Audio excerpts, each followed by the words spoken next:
ప్రభుత్వంలో పోలవరం ప్రాజెక్ట్ పూర్తిగా దెబ్బతిందని ఏలూరు ఎంపీ మహేష్ అన్నారు. ఇప్పుడు తప్పుడు కథనాలతో కొన్ని ఛానల్స్ అసత్య ప్రచారాలు చేస్తున్నాయని, 2020లో వరదలు రావటం వల్ల upper coffer dam, lower coffer dam దెబ్బతిన్నాయన్న విషయాన్ని గుర్తు చేశారు.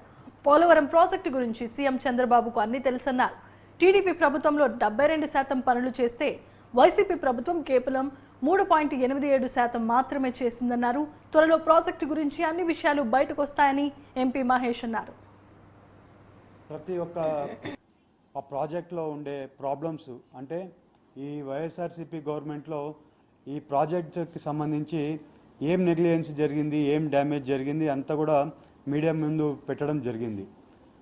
అది అయిపోయినాక ఈ సాక్షి టీవీ వాళ్ళు దాన్ని కూడా ఇష్యూ చేయాలని చెప్పి నిన్న కొన్ని రాయడం జరిగింది సాక్షి టీవీలో.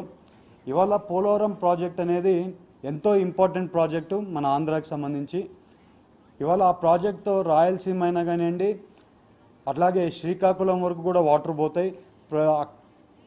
ఇదొక 120 కిలోమీటర్లు విజయవాడ వరకు, అట్లనే శ్రీకాకుళంది 200 కిలోమీటర్స్ చిల్లర కిలోమీటర్లు వాటర్ పోయే ప్రాజెక్ట్ ఇది. ఈ ప్రాజెక్ట్ వల్ల పవర్ జనరేషన్ అయినా కానివ్వండి, అలాగే ఈ ప్రాజెక్టు రావడం వల్ల ఎన్నో ఎకరాలు బాగుపడతాయి. అలాగే రైతులు కూడా వాళ్ళకి సంబంధించిన క్రాప్స్ ఇవన్నీ కూడా చాలా వరకు డెవలప్మెంట్ జరుగుతుంది. అలా